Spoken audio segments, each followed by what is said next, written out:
السلام علیکم دشت جنون کے ناظرین۔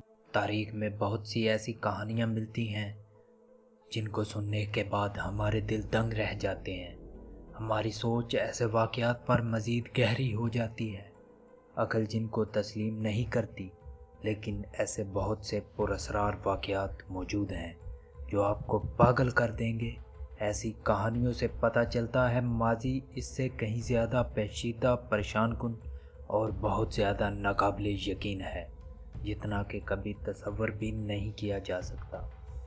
جی ہاں ناظرین، آج ایسا ہی ایک دلچسپ تاریخ کا واقعہ آپ کے ساتھ شیئر کرنے جا رہا ہوں جو آج تک آپ نے نہ سنا ہوگا۔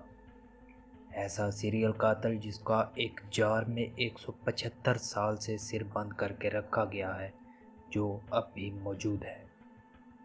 تو آئیے آپ کو اس سے آگاہ کرتے ہیں۔ پرتگال کا یہ پہلا سیریل کلر سمجھا جانے والا ڈیوگو الیوس 1810 میں گلیشیا میں پیدا ہوا تھا۔ یہ لوگوں کے گھروں میں نوکر کی حیثیت سے ملازمت اختیار کرتا تھا۔ کچھ عرصہ گزرنے کے بعد الیوس کو یہ احساس ہوا کہ زیادہ پیسے کمانے کے لیے جرم کا راستہ اختیار کرنا پڑے گا۔ 1836 میں اس نے ایکوڈو دس کوس لیورس پر واقع مکان میں ملازمت اختیار کی۔ یہاں کے افراد معمولی کسان تھے جو کہ کھیتی باڑی سے اپنا پیسہ کماتے تھے۔ الیوس رات کے وقت کام سے واپس آنے کا ان کا انتظار کرتا اور ان سے ان کی کمائی لوٹ کر انہیں 213 فٹ لمبے ڈھانچے کے کنارے پھینک کر موت کے گھاٹ اتار دیتا تھا۔ 1836 سے لے کر 1839 تک الیوس نے اس عمل کو تقریباً 70 بار دہرایا۔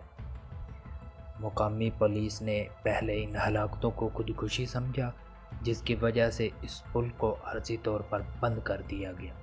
اس کے بعد الیوس نے ڈاکوؤں کا ایک گروہ تشکیل دیا۔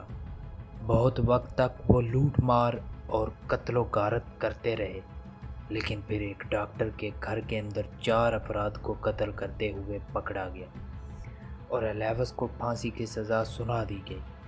لیکن اس کے بعد ایسا کیا ہوا جس کی وجہ سے یہ تاریخ کی دلچسپ کہانیوں میں سے ایک بن گئی؟ اس وقت کے سائنسدانوں نے اس قاتل کی نوعیت کا پتہ چلانے کے لیے الیوس کے سر کو جسم سے جدا کیا اور مطالعہ کرنے کے لیے ایک جار میں بند کر دیا۔ یہ سر اب بھی یونیورسٹی آف لسبن کی فیکلٹی آف میڈیسن میں موجود ہے۔ یہ کہانی آپ کو اگر دلچسپ لگی تو اپنی قیمتی کمنٹ سے ہمیں آگاہ کریں۔ ملتے ہیں جلدی ایک اور انٹرسٹنگ کہانی کے ساتھ، تب تک کے لیے اجازت دیجیے۔ اللہ نگہبان۔